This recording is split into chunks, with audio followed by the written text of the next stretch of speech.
which makes it more important for us to give to those who do need everything, right? So there are those who need nothing, and there's those who need everything. And I think it's more about, it's more about that, and it's more about, family, friends, food, good cheer, just keeping life sort of simple. You want to do some jumping jacks to warm up? What do you want to do? Frozen. I'm completely frozen. Well, it looks like we're not going to re-air this one in the summer. No, not if we're talking about winter and the home inspections. No, we won't. I know. But that's what we're going to. So you just told everybody. So I know. I did. Give everybody the lowdown on tonight's topic. Yeah. So we are, winter is here. Okay. You look at the door and there's some snow around. So we obviously have talked about home inspections before and how important they are. And we sort of very strongly encourage our buyers to do home inspections on the purchases of their homes. So what better way to combine the two than to talk about home inspections specifically in the wintertime. So they are a little bit different.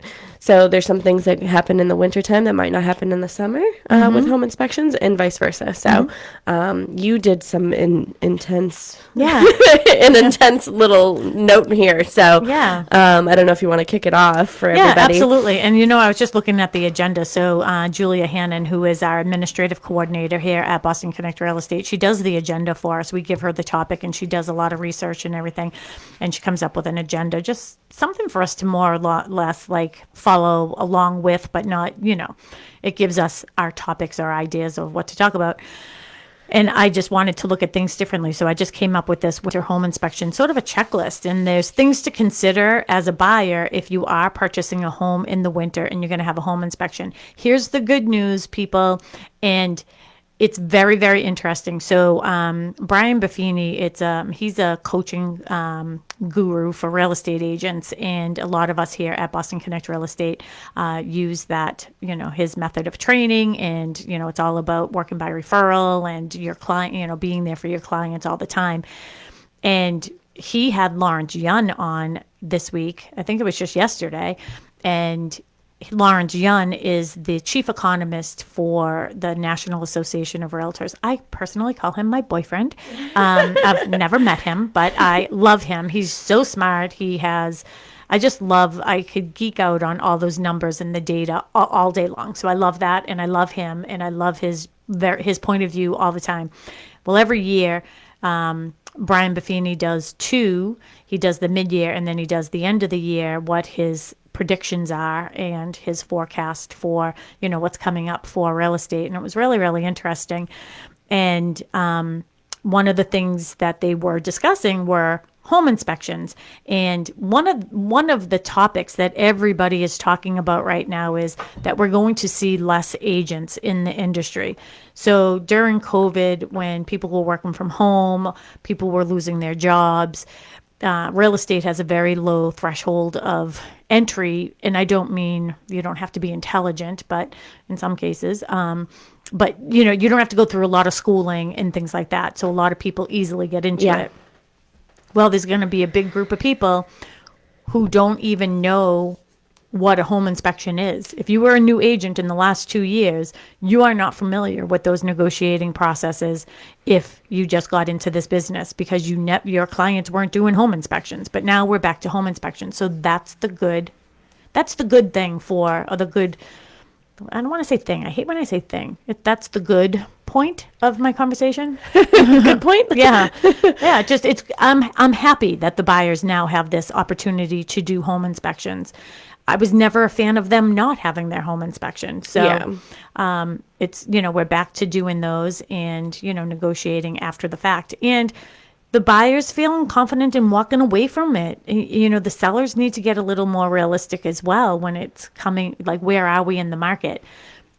I know I'm off track, but I'm thinking about this Buffini thing with Lawrence Young. And one of the things that they had mentioned, this was Brian Buffini had brought up this graphic, there are people, we're at one sale price in January, and that price went up, and I'm going to use my terms, artificially inflated by emotional purchases, right? Mm-hmm.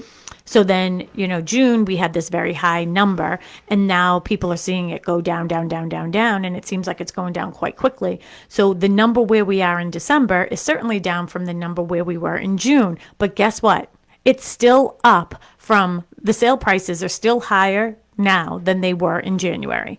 So you didn't miss the market. Yeah. It's just you didn't hit the market at the right time, at the height of it. Well, we've also have said a couple times that like every market is different. So like you miss one market, you're going to be in another. So like you have to sort of go through it to know what it is. And I know that that's sort of like vague, but like if you're not actively looking or actively selling in a certain market, I wouldn't really pay too much attention to it. It's more of like you would need to hire a professional like Yes. Sharon, your team, anybody here at Boston Connect Real Estate, where they can sort of tell you what happened in that market because they will know. Somebody who is in it all the time professionally can give you that advice to say, yes, right now is a good time to sell, and we've talked about that several times. But just because you missed one market doesn't mean you're not going to be in another one. Yeah, and the one that you're in is wherever you are wherever your chapter is when you're purchasing a house, that's where you are right now. So you have to sort of go with what you have, So that depends on, and that's making the right decisions on, the house that you're buying and the rate that you're getting. And unfortunately, this is one thing that we've been saying on the radio too, is everybody was chasing the rate. That's why people were overbidding on these houses by $100,000, $200,000, $300,000, $400,000. It was just crazy, giving up all the contingencies because they had a 3.0 rate, right? So now the rates are up in the 6, maybe 6-ish, and you're paying more. Like, you know what I mean? You're buying less of a house, but like now you're, at least if you're buying a $350,000 house, and at least you're not paying $450,000. You don't have to bid 100 over it, right? So again, we're going back to winter home inspections, the pros, the cons, the good, the bad, the ugly. If you have any questions for us, again, we are live tonight here in our studio here at our home at 19 Mattakesa Street in Pembroke at the Boston Connect Real Estate office. We are, of course, sponsored by Boston Connect Real Estate and the McNamara Broker team, which is the Sharon and Mary team. 781-837-4900 if you have any questions for us or just comments, questions, concerns. George will get you through to us. Sounds good. Okay. Call us. Call us. I want to say that like the benefit of a home inspection in the winter is you're able to see how the house reacts to the cold weather. So whether it's cold weather or like ice dams or something, like you have, I feel like just because it's not raining, or it does rain in the winter, but the snow with the water that comes from it, you are more likely to get water damage during the winter time. So you get to see like the snow on the roof and see how that, how the roof handles that. You get to sort of see how the house reacts to an increase in water. And, I overheard your conversation with one of our agents today who is going to be showing a short sale. Was it a short sale? It was a short sale at one point, but now it's a foreclosure. Okay, so foreclosure, nobody's living there. And one of the questions that you asked was, do you know if it's winterized, or do you have somebody that you can ask if it's winterized? So these are all really important questions.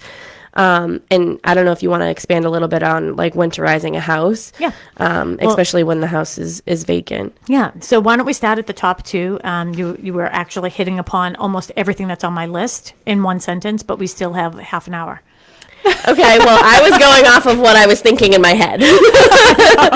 And we're done. So see you, George. No. So let's just start at the top. So things to consider when you're a buyer. And so the way I put it is what to think about it when you're a buyer, but how can you overcome that fear or that, the concern of a buyer if you're a seller. So the first one that you just said is snow on the roof, right? So and right now we just had like flurries. I didn't even know that we were going to have anything that was like sticking to the ground or anything.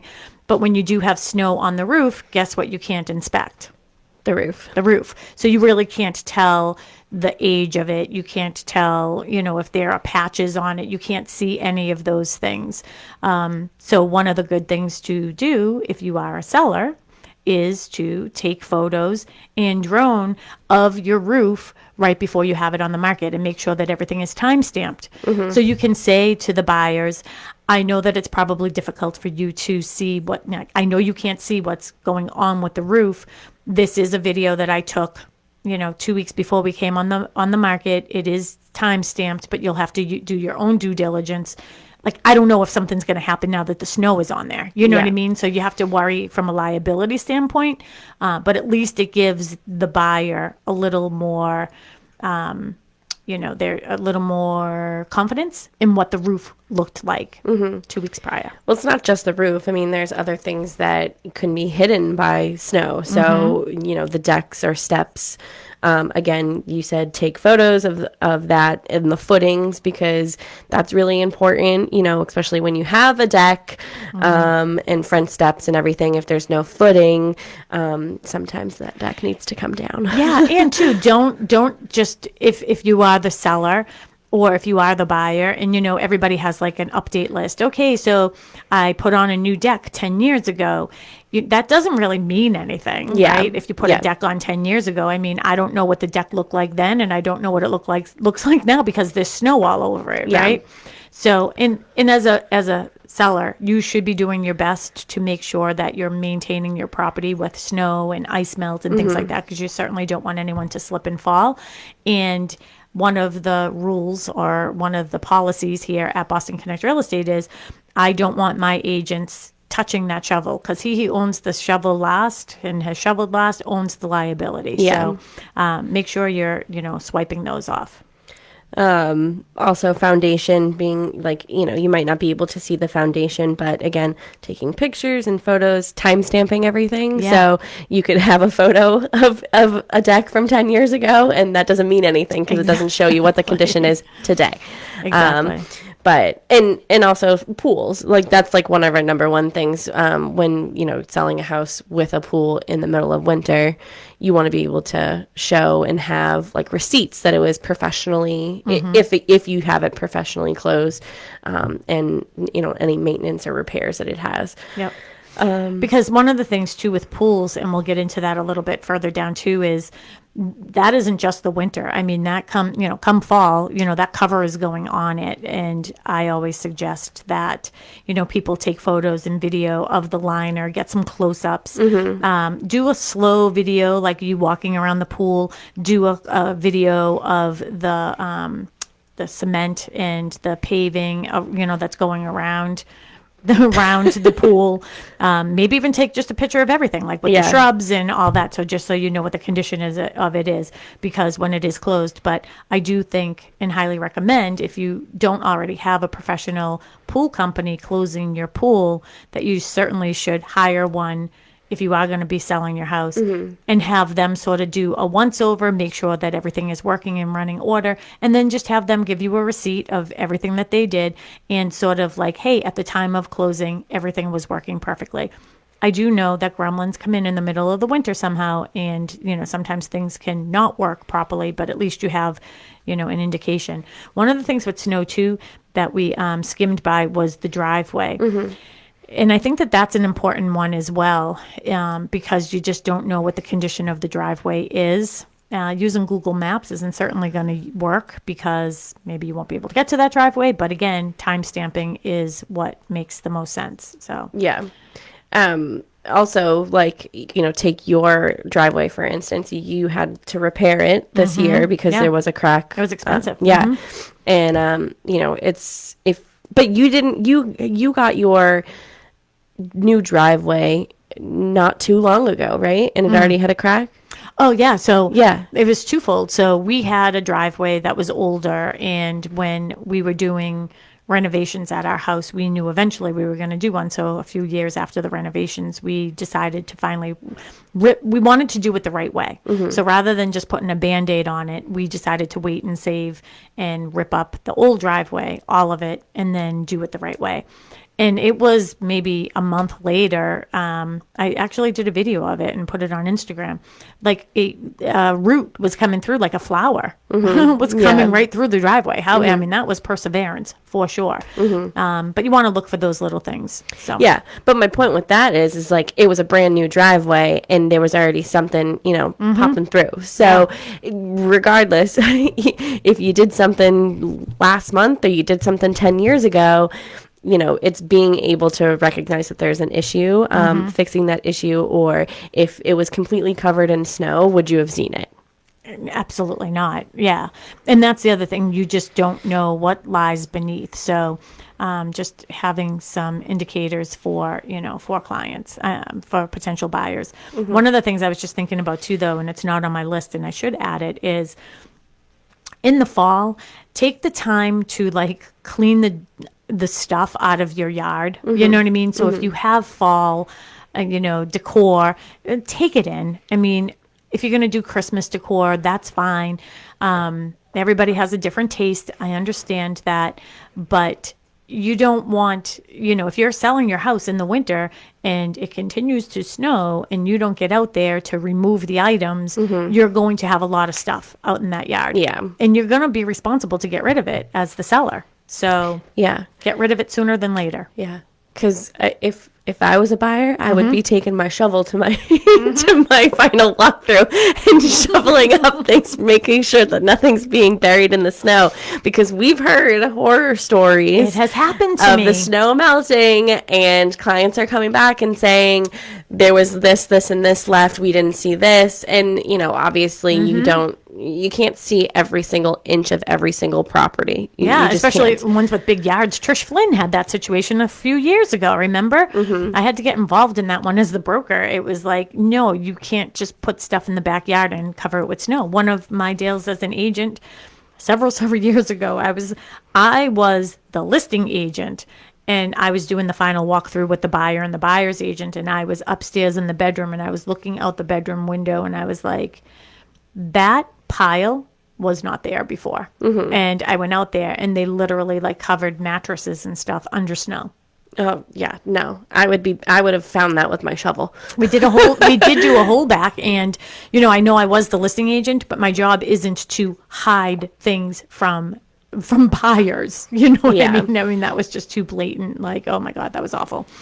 So another one too is a lot of people don't know this, but it has to be 65 degrees or warmer for you to inspect the central AC units.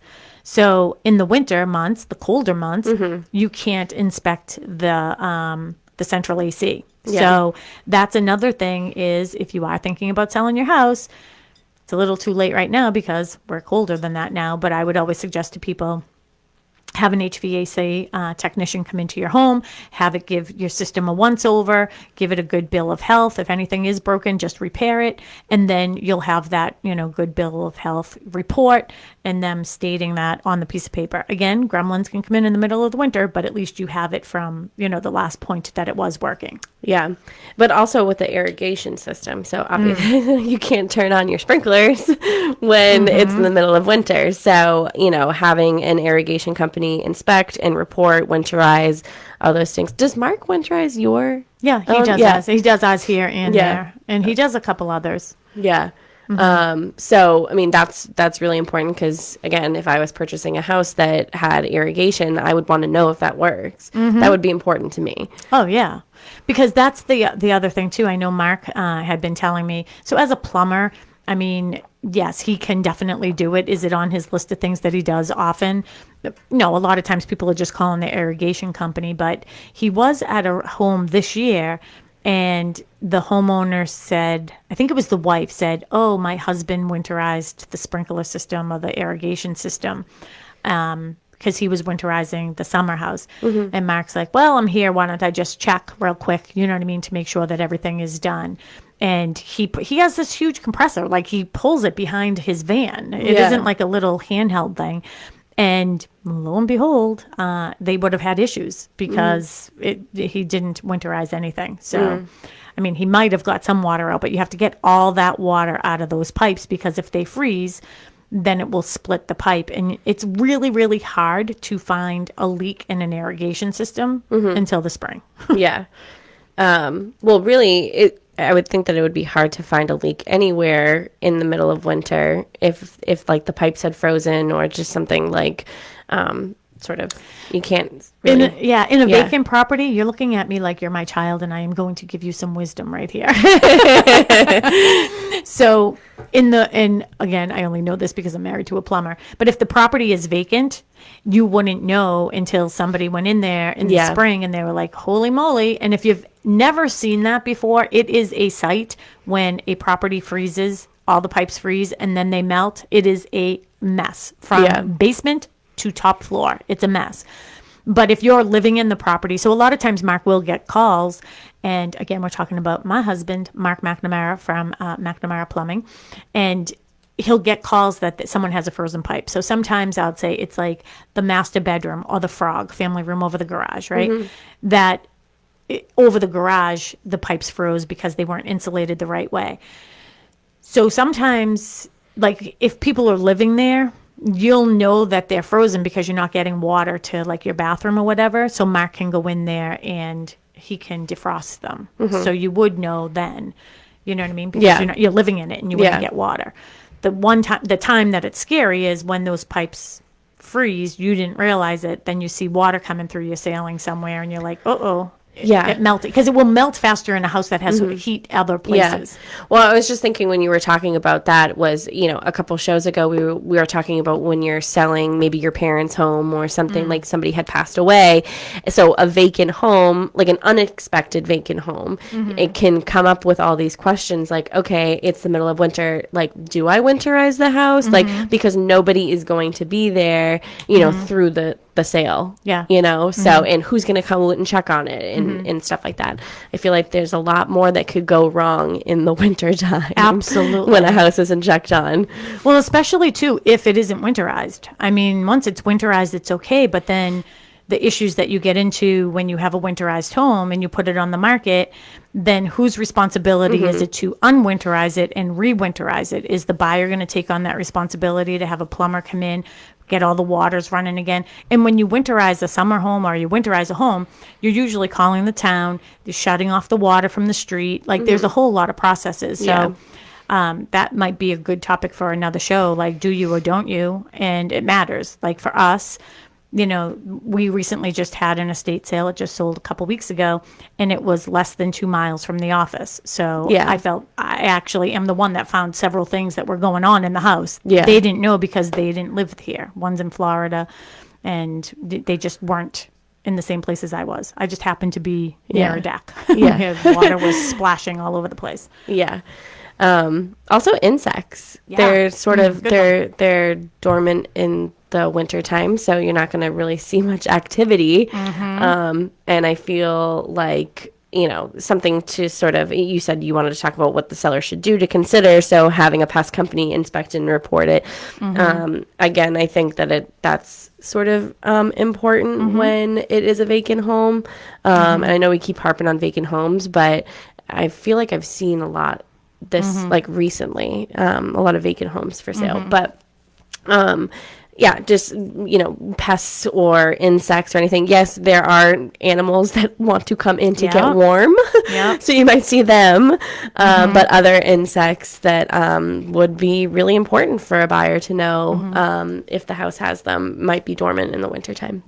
And sometimes too, like with termites and everything, those are, that is a dormant insect. So you're not going to see them walking around or flying around, but certainly you would still probably see like termite tunnels and things like that. So you may see evidence of, so that's why I'm saying, what can you do as a seller to sort of, ease the mind of the potential buyers is have all these services sort of done. There's nothing better to me that when I can say, I've never lived in these homes, by the way, I'm the listing agent. You can look at me and say, wow, how do you not know this? It's because I've never lived here.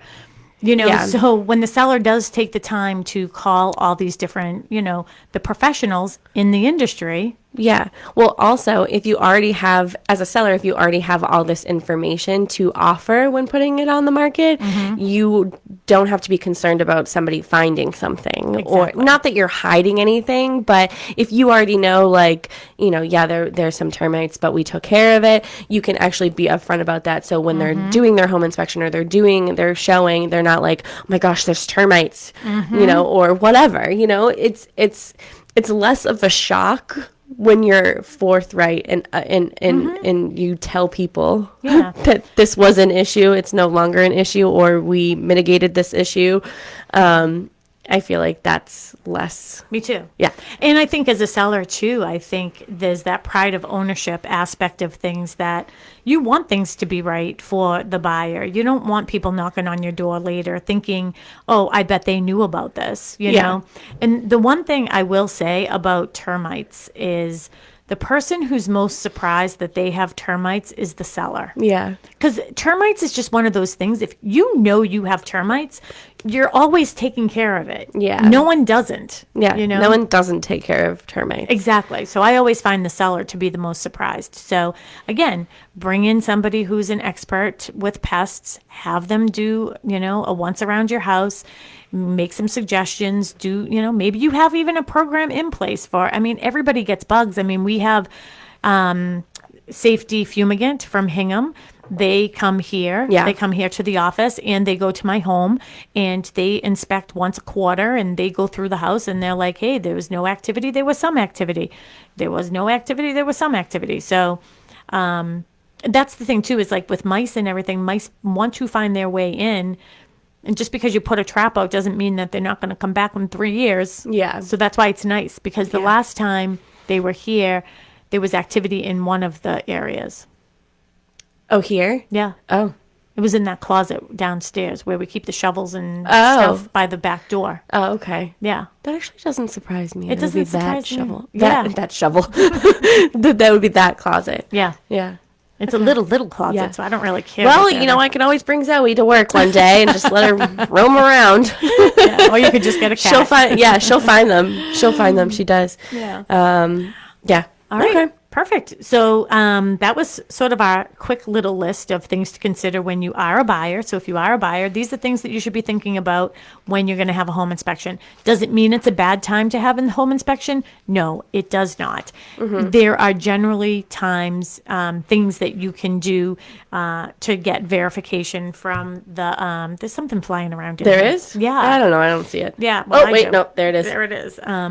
So there are definitely things that the seller can give you, to sort of ease your mind. The other good thing too is, somebody says, oh, I put my roof on, 5 years ago. If it's covered with snow, you can't verify that, like what the age of the condition is, but you could go to town hall. Yeah. Look at the permits. When did they do everything, right?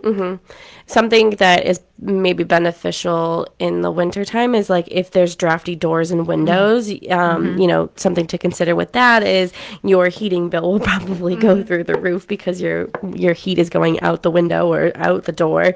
That's another thing too, is ask the buyer. If you're the buyer, ask the seller for like the last several months of heat, even do a full year. Yeah. So you can sort of see and assess, what are your electric bills, gas bills. Well, also home inspectors will go in the attic so they can see that, there's inadequate insulation up there or that, it's, but you can also sort of see that with the snow too. So like if the snow is melting on your roof, but it's like a sign that the heat is, coming out. Unless the sun's been beaten on it, because the sun does beat on my office windows all day. But if the sun, so I remember this with Steve Cook from Imperial, who no longer owns that. He has retired, and there is a new person there, Mark, and he's going to be joining us in January. Yeah. So the new owner of Imperial will be joining us to talk about home inspections. I do remember Steve always talking about rooftops. But if you're driving down the street and everybody has snow on their roof, and then you come to a house and there is no snow on the roof, that means that the heat is escaping the first floor, second floor into the attic space, warming up the rafters and melting the snow on top. So that's how you know. What was I going to say is we were talking about the drafty windows and everything. It's so interesting because when you stand in front of windows and doors, you might not think that you would notice it. But I do remember, not last year, but the year before, I believe it was, we had that.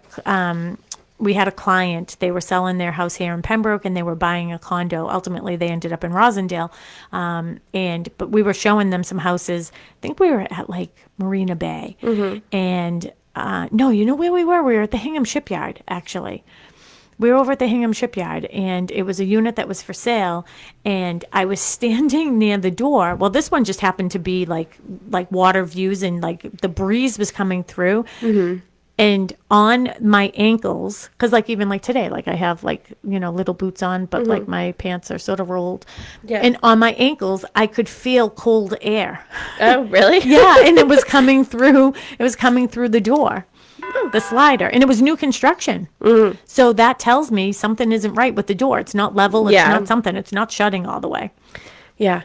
Well, that would be a costly problem, don't you think? Well, yeah. And maybe in some instances, it isn't even a problem. I mean, certainly if somebody's been living in a house, they would know. I mean, our house was built in 92, and it was a basic spec house built by a builder. We didn't have anything to do with it. We bought it when it was all done.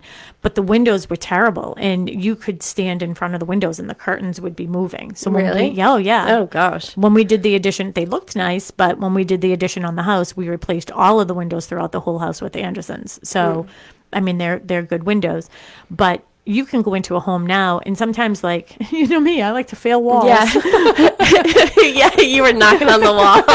I'll never forget that. What's behind What's there? behind you? What am I looking for? He starts knocking on the wall.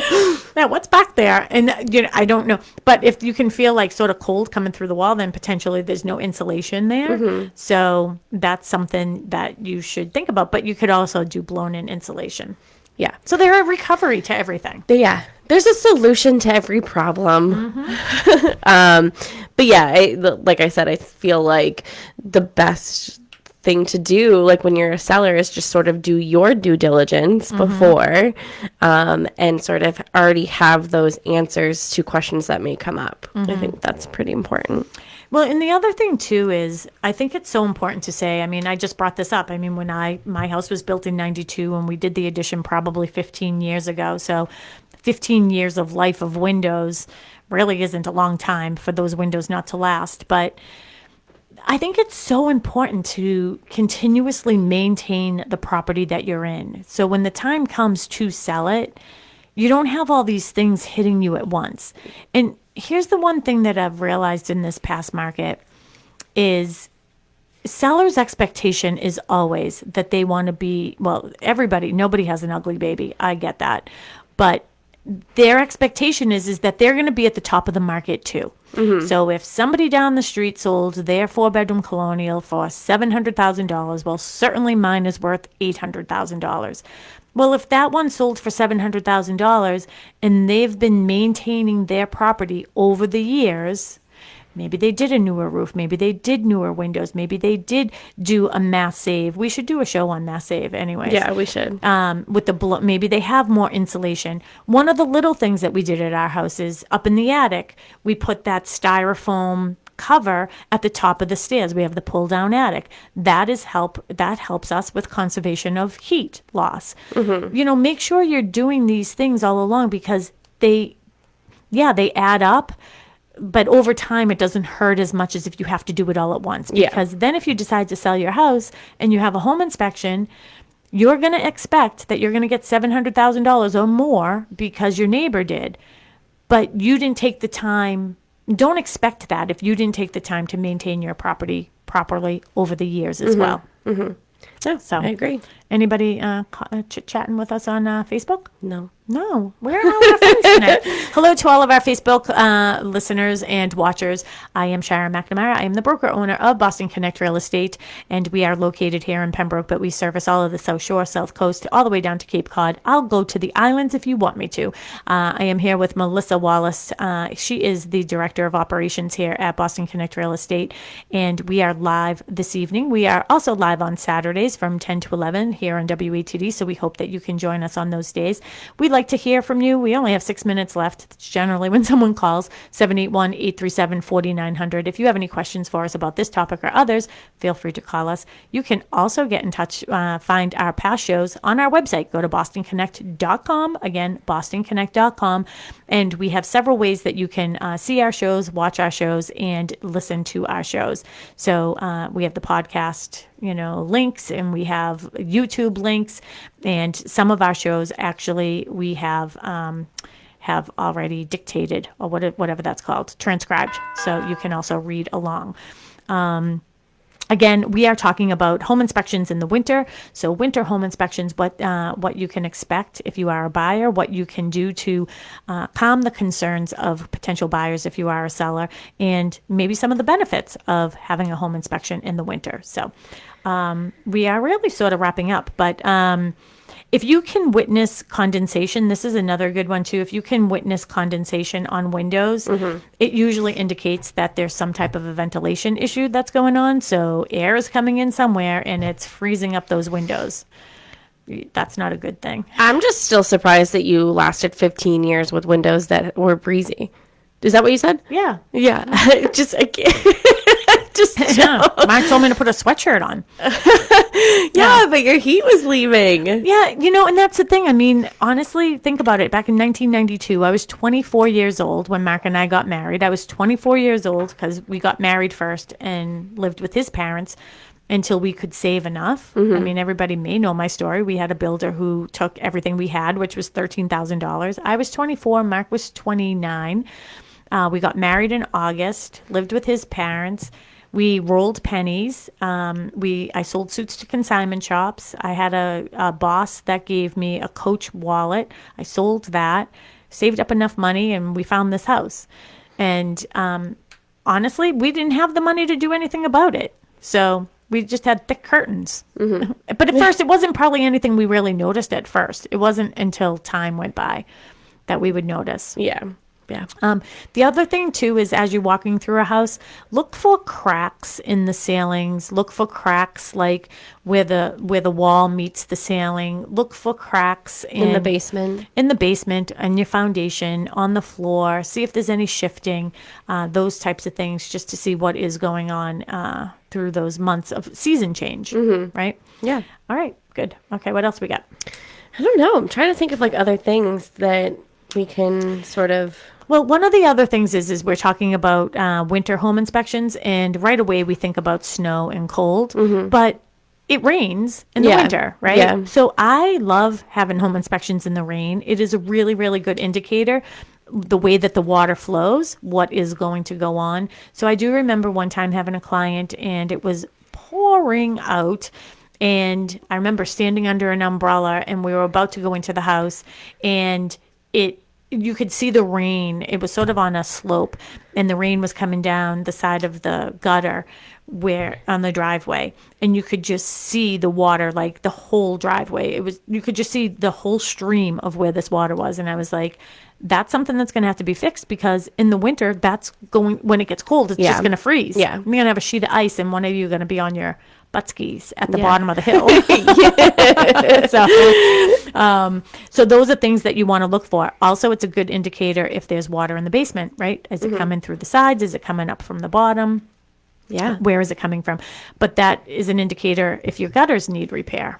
Mark just repaired one of our gutters. Oh, he did? Yeah, he repaired one of our gutters this winter. Cleaning out the gutters before winter time. We did a show on, sort of preparing for fall and preparing for winter. So again, go to talkrealestateroundtable.com. Can you see Steve Cook? He's I know. He's like, great show and information. Everything I know is because of Steve Cook. I just want to say that. So there you go. Thank you, Steve. That's our music. Yeah, let me just look real quick. Drafts in the any indication, blah, blah, blah. All right. Well, it looks like we are all I think done we got it. I think we got it all out. Look at us. We flew through that. That was a big list. Yeah. Again, if you want to get in touch with us, you can call us at bostonconnect.com. If you need a one-on-one consultation about buying a home or selling a home, I would love for you to call me. My name is Sharon McNamara. I am a team member with Mary Baker. Of course, Melissa Wallace is here as well with us, and we have Evis Mason. If you don't want one of us, we have plenty of agents here at Boston Connect Real Estate, full-time agents who are ready to serve you on all of the coasts here in Massachusetts. 781-826-8000, bostonconnect.com. Bye, George. See ya. WATD See ya. FM Marshfield. See ya. WPMS Brockton. The South Shore's first choice for live team